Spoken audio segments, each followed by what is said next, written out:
me parece muy interesante lo que estábamos hablando antes acerca de las ciencias auxiliares, que yo la entendía como una manera de a grandes rasgos de utilizar una ciencia completa como es la matemática, como es la física, y aplicarla directamente a la historia. Pero parece ser que no es así, parece ser que tiene otro recorrido. No, no es que tenga otro recorrido, es que eso es algo distinto. Son la traducción o la definición sería las ciencias que auxilian, que ayudan, en las que se puede apoyar en una parte, no tiene que ser en toda la ciencia. Una cosa es que estudiemos eh, el continente y otra cosa es el contenido. Una cosa es que estudiemos las matemáticas de un determinado periodo, cómo funcionaban las matemáticas en, en Babilonia o en el mundo romano, cómo se hacían determinadas cosas, ¿no? Nosotros hemos heredado de los babilonios una serie de cuestiones, ¿no? Que seguimos utilizando. El reloj es uno de ellos, ¿no? No el reloj en sí mismo, sino la división del tiempo. ¿Por qué decimos 60 minutos? ¿Por qué decimos una docena de huevos? ¿Por qué seguimos? Pues porque Babilonia se mueve, las matemáticas que ellos utilizaban se mueven en base 6, Ah, mientras que nosotros lo hacemos en base 10. Cuando nosotros decimos que el sistema métrico es decimal, decimal, no es sexagesimal, sexagésimo. pero seguimos utilizando el tiempo, son 60 minutos, una hora son 60 minutos.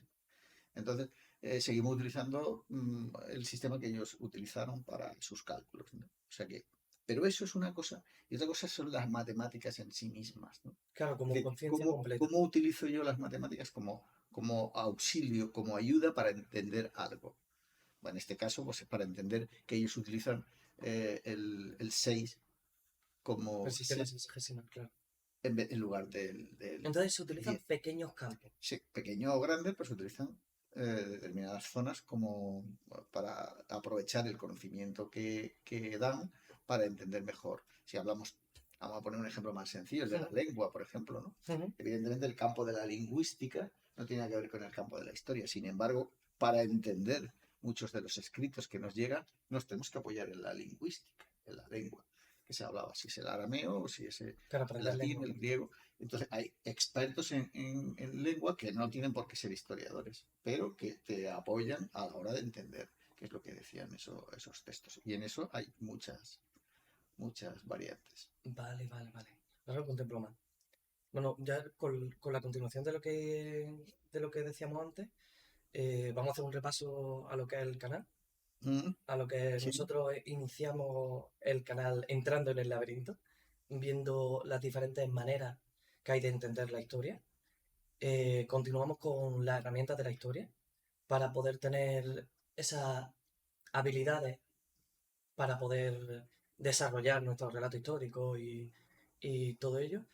Y ahora vamos a empezar con la introducción que ya hemos hecho de la ciencia auxiliar, que a grandes rasgos ya por lo menos las tenemos un poco más delimitadas. sí, y son tantas que realmente seguramente de todas las que nombremos algunas se nos quedarán atrás. Vamos a hacer un repaso de las más importantes y saber cómo funcionan en relación con la Con la historia. historia. Bueno, aparte de eso, hemos empezado a publicar una serie que va a ser en principio Mm, tres pequeños vídeos sobre cómo apoyarse, hablando de esas herramientas, cómo apoyarse en Word pues para que el trabajo sea lo más posible, para que sea lo más ortodoxo, para que mantenga una serie de normas y para que la bibliografía esté de forma orientada a un trabajo científico. Quizás en algún momento también sea conveniente traer algún ejemplo de eso, de un trabajo mm. científico y ponerlo un poco en relación con todo lo que estamos hablando y viendo cómo cualquiera, un trabajo científico, que ya miraremos a ver, cualquier trabajo que reúna esas condiciones para ver un poco cómo va cumpliendo tanto la estructura del trabajo, los pasos que se van dando y la manera formal en que se presenta. Mm. Yo, el tema de la normalización a mí siempre me ha parecido muy interesante. Mm, Considero que es uno de los grandes avances del humano el tema de poder concretar un trabajo y que todos lo hagamos de una manera parecida o similar, para que el entendimiento y la expresión del mismo sea lo más rápida posible y lo más agradable posible. Claro, y sobre todo pues, para que tenga un reconocimiento. Es decir, yo puedo estar planteando, el otro día hablábamos de eso de la gravedad selectiva, ¿no? Es Sí. decir, es eso, es decir, yo puedo hacer cualquier tipo de planteamiento, por peregrino que me parezca, yo puedo hacerlo. Si cumplo con las condiciones que la ciencia me da, luego lo daré por bueno, o yo mismo lo rechazaré, o me lo rechazarán los colegas. Pero yo tengo que hacerlo desde unas bases, ¿no? Bueno, eso cuando hablamos de los extraterrestres o de las conspiraciones estas que... Los Anunnaki. Los Anunnaki es lo que peta en YouTube. Vale, pues cuando hablamos de ese tipo de cosas, vale, todo eso está bien. Yo entiendo que cada uno puede tener una serie de inquietudes y quiera expresarla o creer en ellas o darlas por buenas, pero eso si no tiene un fondo, un carácter científico, no deja de ser Mera especulación. mera especulación. Y Claro. tratamos de huir de esa especulación. Una cosa es la especulación, otra cosa es la hipótesis, ¿no? Sí, sí. Está bien que trabajemos con hipótesis, pero luego tenemos que ser capaces de aceptarlas o rechazarlas, esas hipótesis. No querer, como muchas veces vemos, yo tengo tal idea y a ver cómo doy la vuelta para que esa idea eh, Se haga se real. haga real. No es así. Cuando lo sometemos al método, el método te va a decir realmente si eso es eh, real, verdad, o si es simplemente Ujú. una creencia particular, que no deja de ser respetable, pero no tiene más valor. Sí, sí, hay muchas ideas muy interesantes dentro de lo que es la especulación, pero sí que es verdad que no hay que inventar de más, no hay que creer Hay de que más. filtrarlas, Claro, claro. simplemente hay que filtrarlas. Es que esto es como todo. Ujú. Muy bien, muy bien. Entonces vamos a iniciarnos con las ciencias auxiliares y en concreto vamos a tratar. Sí, ya hemos dicho un poco lo que son las ciencias auxiliares. Ujú. Esto es simbiótico, es decir, esto se da en todos los sentidos. Me refiero a que la historia, pues los métodos científicos que utiliza la historia, pues a lo mejor pueden ser utilizados también para resolver crímenes, ¿no? En criminología, que es una rama del derecho o Ujú. una parte. Vale. Quiero decir que es de ida y vuelta, ¿no? La historia se puede convertir en ciencia auxiliar, a su vez, de otras ciencias que puedan aportarle métodos, conocimiento o cualquier otra cosa.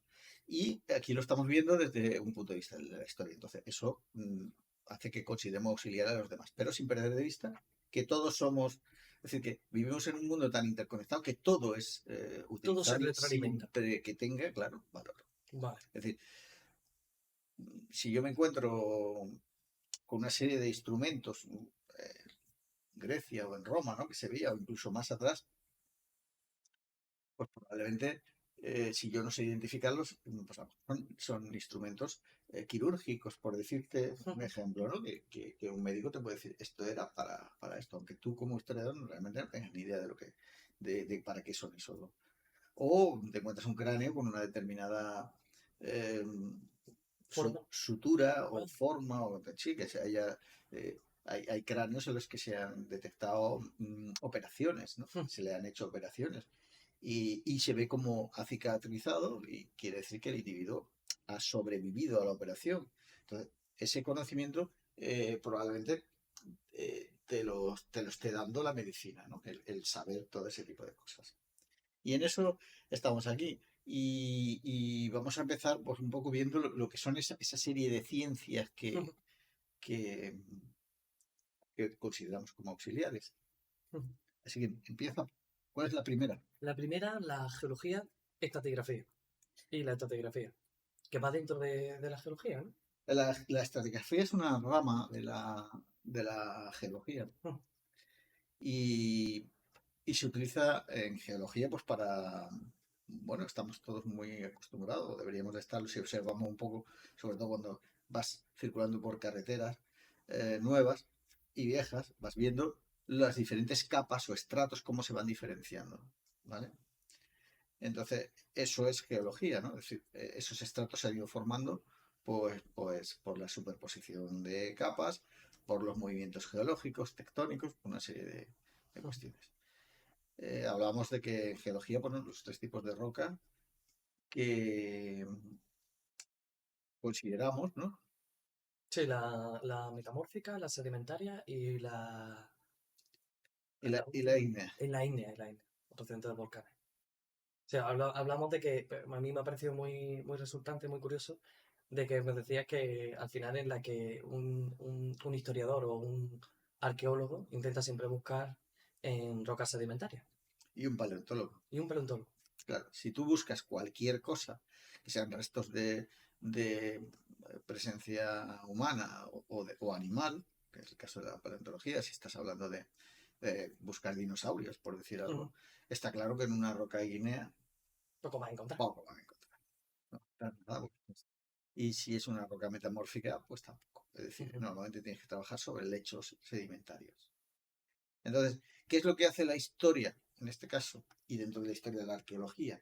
Luego hablaremos un poco de la diferencia Ujú. o semejanza entre esas dos cosas, ¿no? Entre esa cosa que es la historia y esa cosa que es la arqueología, que al final están muy entrelazadas. Pero decía que qué es lo que nos hemos trasladado de la geología. Bueno, pues lo que hemos trasladado es la presencia de horizontes, de estratos, pero no porque haya habido movimientos tectónicos, no porque haya habido lluvias torrenciales y que el río haya provocado una serie que ocurre, ¿no? En Sí, geología sí. se ve todo eso, pero no es por eso aquí, sino aquí lo que ocurre es que los estratos es que el hombre va acumulando los escombros de una generación tras otra y va subiendo el nivel, ¿no? Entonces, esos escombros cuando tú los excavas en una cueva o un tipo de yacimiento, pues te van a ir marcando unos horizontes temporales que tienes que ir identificando en función de determinadas características. Entonces, eh, eso es un aporte de la geología.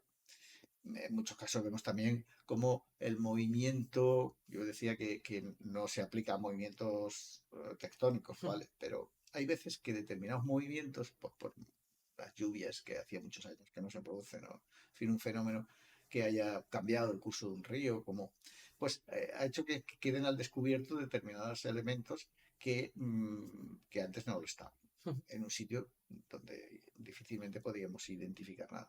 Y ves cómo esos estratos que antes estaban cubiertos quedan al descubierto y salen pues, fósiles o salen asentamientos humanos o sale cualquier.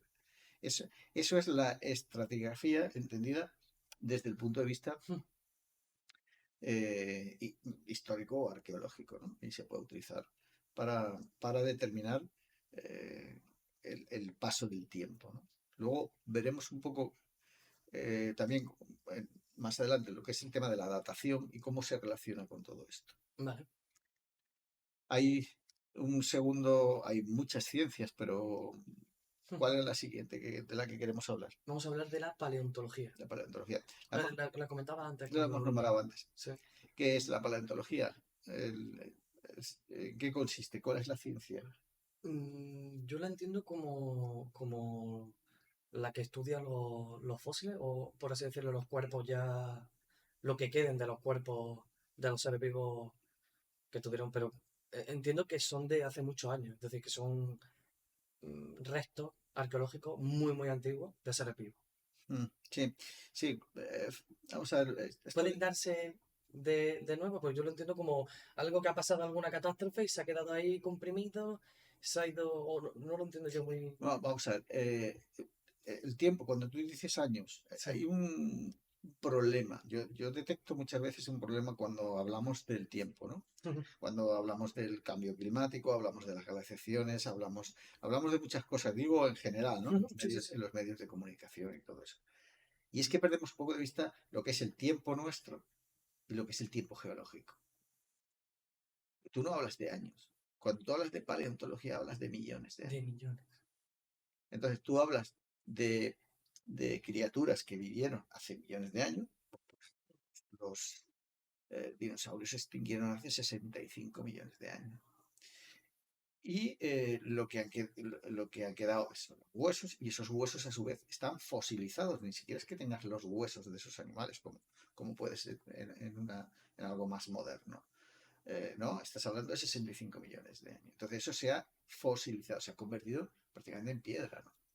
Entonces, eso es lo que la paleontología busca y estudia. O sea que los esqueletos estos típicos que tenemos en la cabeza de los dinosaurios en un museo, hablamos de que no se han encontrado fosilizados, que se han encontrado en algún ambiente que ha favorecido fosilizados. En general fosilizado. Yo Vale. no creo que se haya encontrado nada por su antigüedad. ¿Vale? Fíjate en una cosa, y nos volvemos a los estratos, ¿no? Es decir, nosotros sabemos que una catástrofe, ya sabemos que hubo una catástrofe con el choque de un meteorito que afectó a todo el planeta y que mató a los seres más grandes, a los seres vivos más grandes, es decir, en general, a todo, dejó solo los mamíferos, por eso es esa primacía que después consiguen los mamíferos y los mamíferos más pequeños, porque vivían bajo tierra, pues, vivían en otras condiciones. Pero todo lo demás eh, terminó ahí, además de una forma brusca.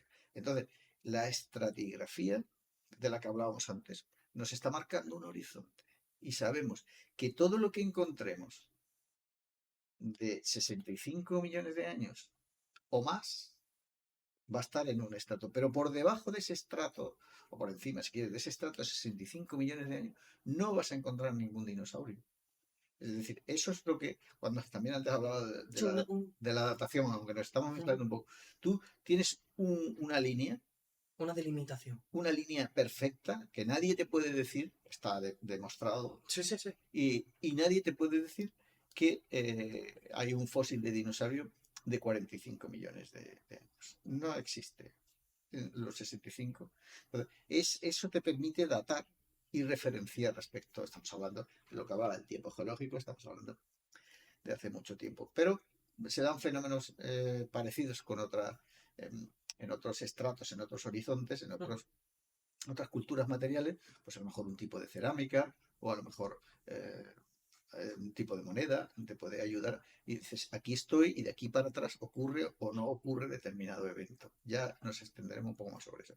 Pero eso es la paleontología. Y la paleontología, ¿qué nos está diciendo?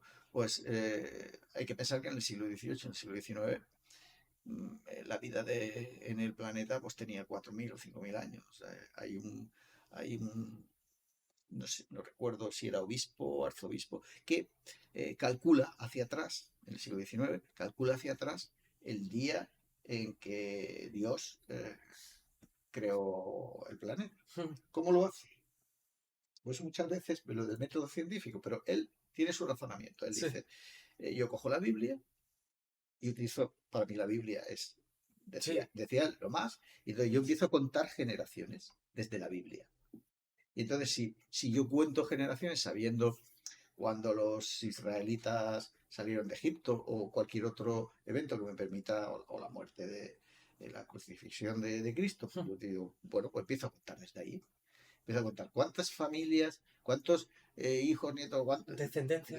y llego hasta Adán y Eva. Y entonces, claro, si yo digo, pues ya llegaba. ¿Cuánto es esto? Pues 4.500 años. No recuerdo exactamente el valor, pero tiene Sí. alrededor de 4 o 5.000 años. Y eso es un valor que el tío ha calculado y ha dicho, esto es lo que...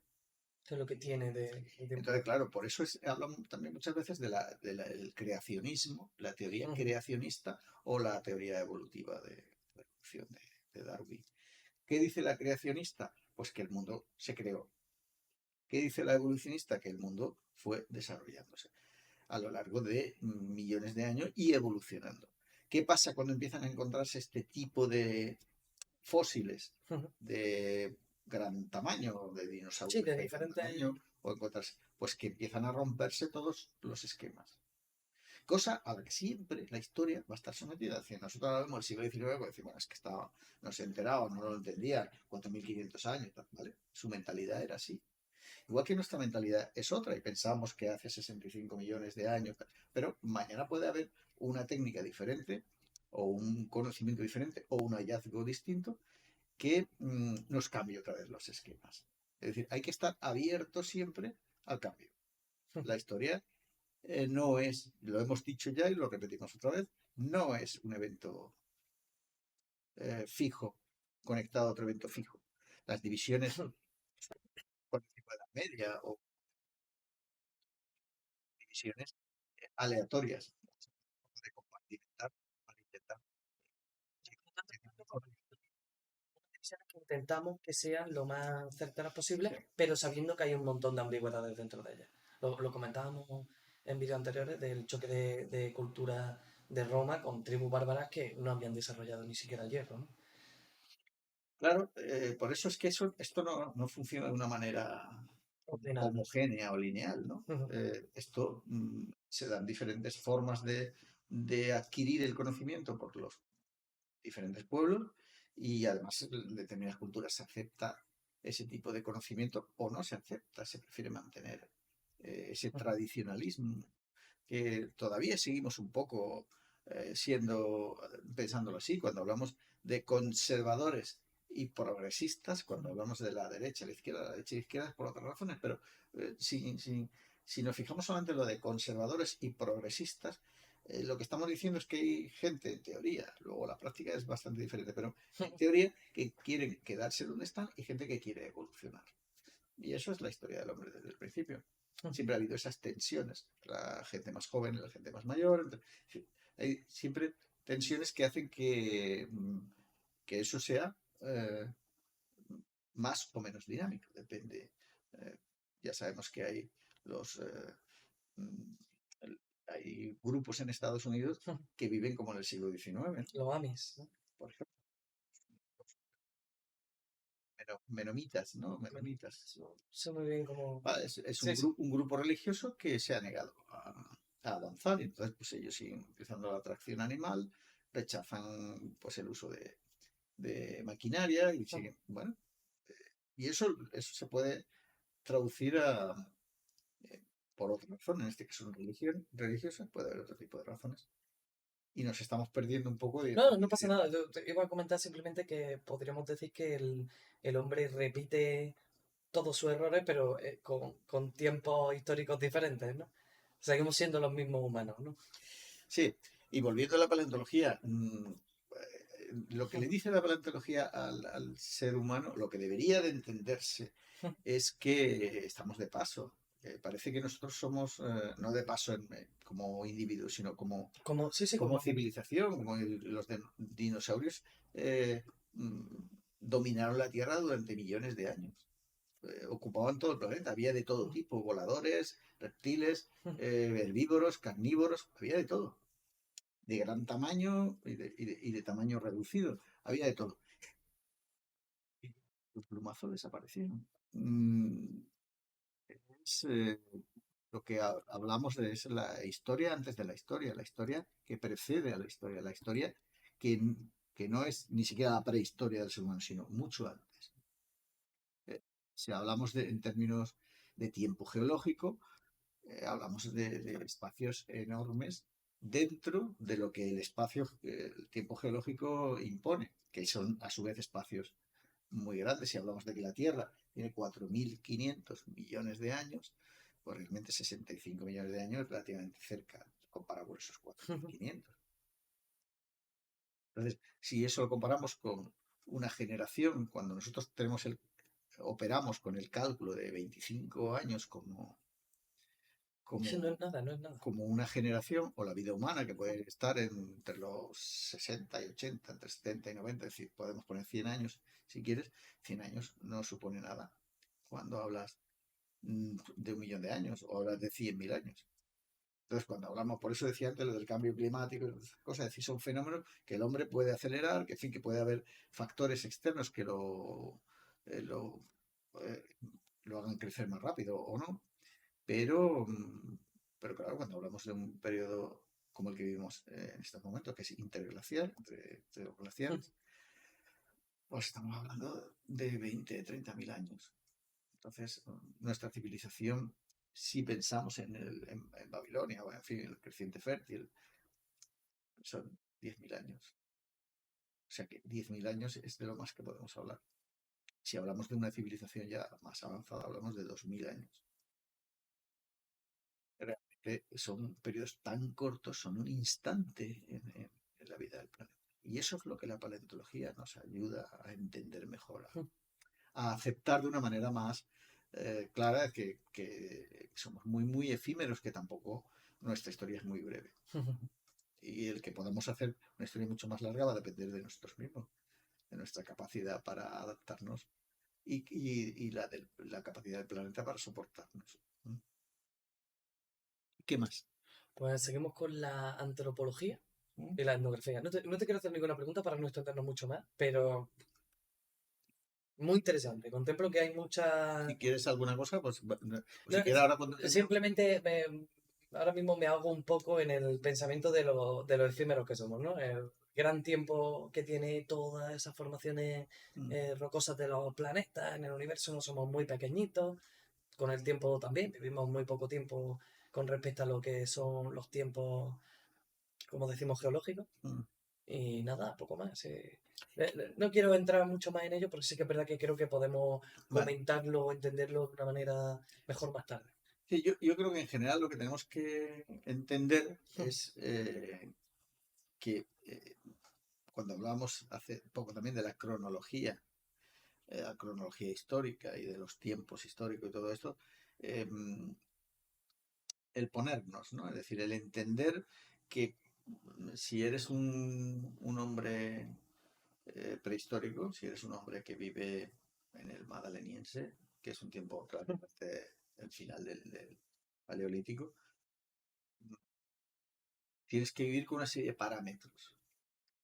Y esa serie de parámetros para nosotros son ajenos totalmente. No podemos ni juzgar, ni cuestionar, ni tratar siquiera de ver. Porque es que eh, su forma de entender la vida no tenía nada que ver con la nuestra, ni la longevidad, ni la medicina, ni la capacidad de dotarse de alimentos, ni la reproducción, nada tiene que ver con eso. Entonces, hay que hacer un ejercicio que intentaremos cuando nos metamos con la prehistoria, intentaremos meternos un poco en eso. Y eso es un poco lo que intenta hacer la etnografía, que forma un campo dentro de la antropología. Es decir, una forma de intentar entender eso de lo que estoy hablando es, por ejemplo, pues irse al Amazonas o a un lugar en África, ya quedan pocos, ¿no? En África profunda. Sí, África más profunda, y ver cómo funciona, cómo operan, cuál es la mentalidad de personas vivas, es decir, personas que están allí, que tú puedes estudiar, por eso estudias esa etnia o ese grupo, eh, para intentar entender cómo funcionarían dentro de eso, cómo podrían funcionar eh, en lo que hablaba antes, en el magdaleniense o en el achelense o en cualquier época de la prehistoria. ¿Por qué? Pues porque hay pueblos que no han evolucionado, se han mantenido tribus, grupos que se han mantenido. Entonces, eso te da, la etnografía te intenta dar ese conocimiento con la contaminación que supone que el hecho de que al final los que van allí son Claro. occidentales, europeos, en fin, que de alguna manera estás contaminando. Pero a pesar de ello, si dejas un poco que vivan, en qué condiciones viven, cómo se alimentan, cómo se visten, cómo se organizan, dónde viven, en qué lugar duermen. Claro, depende de dónde estés. Si estás en el trópico, o en el Ecuador, pues vivirás en unas determinadas condiciones. Si trasladas eso a los pueblos inuit, ¿no? Por ejemplo, viven en unas condiciones completamente distintas. Los inuit son los que viven en Laponia, en los lugares ya más remotos, que ya en general están bastante civilizados, pero tenemos registros de principios de siglo, cuando se empiezan a hacer estos estudios, tenemos registros de personas que vivían absolutamente en contacto con la naturaleza y de esa naturaleza. Ahí no podían ir como las tribus tropicales, sino que requerían ropa, requerían alimento, requerían otra serie de condiciones. Y todo eso nos enseña cosas que probablemente aplicarían a su vez esas tribus eh, de la prehistoria, del paleolítico, del neolítico, en fin, de lo que podamos agrupar. ¿Cómo estudia la antropología al humano primitivo sin ir a alguna tribu, sin tener un ejemplo concreto coetáneo? No, no, Esa es la única manera. claro, no hay. Es decir, como mucho es utilizar los datos que se toman, se tomaron en su tiempo. ¿Se utiliza mucho la imaginación en la...? Bueno, en todo Te ha hecho gracia, te ha hecho sí, gracia hay que te cuestiones, corte. en general, en la prehistoria hay que utilizar mucho la imaginación, porque realmente los datos que tienes son muy, muy poquitos, entonces hay que intentar imaginar cómo funcionaba eso. Pero para eso, claro, hay que desprenderse un poco de lo que somos, ¿no? Claro, Pero piensa que dices, hay que ir al sitio y tomar, bueno, hay que ir, pero no necesariamente tú, los exploradores del siglo XIX toman, es muy común en esa época lo de los libros de viajes o los de deja los constancia. diarios, y entonces en ellos aparece mucha información de lo que ellos se van encontrando, y ellos son los primeros que entran en contacto, en el caso del siglo XIX, cuando se está entrando en la África esta subsahariana, ¿no? Donde ya empiezas a entrar en contacto con tribus que no han tenido contacto previo con el hombre blanco, ¿no? Y entonces ellos van tomando nota y van explicando. Entonces la etnografía también se apoya en ese tipo de... No tienen por qué ser ellos los que vayan. Lo que pasa es que también hay estudios hechos sobre tribus más recientes, los años 50, 60, 70, donde sí se estudia directamente desde el punto de vista antropológico, no ya desde un viajero, un explorador que te da lo que le llamaba la atención o lo que considera más importante, sino que se hace el estudio de una determinada forma de convivencia. Y dentro de eso, pues, por ejemplo, también la lengua, ¿no? Es decir, al final, los hombres se expresan mediante una serie de lenguaje corporal, pero también la lengua que utilizan, más o menos básica, pero tiene sus raíces y tiene que ver con la forma en que se entendería, o no pensamos que se entendería en en la prehistoria. No tenemos ningún registro Claro, de lo que hablaban y de cómo hablaban. Cuando decías lo de la imaginación, pues tenemos que pensar que sí, que se entendían, se organizaban pues, para la caza o para la recogida de frutos o para lo que fuera, vigilancia de los menores, tendrían que organizarse y probablemente la lengua formaría parte de esa ayuda para poder organizarse.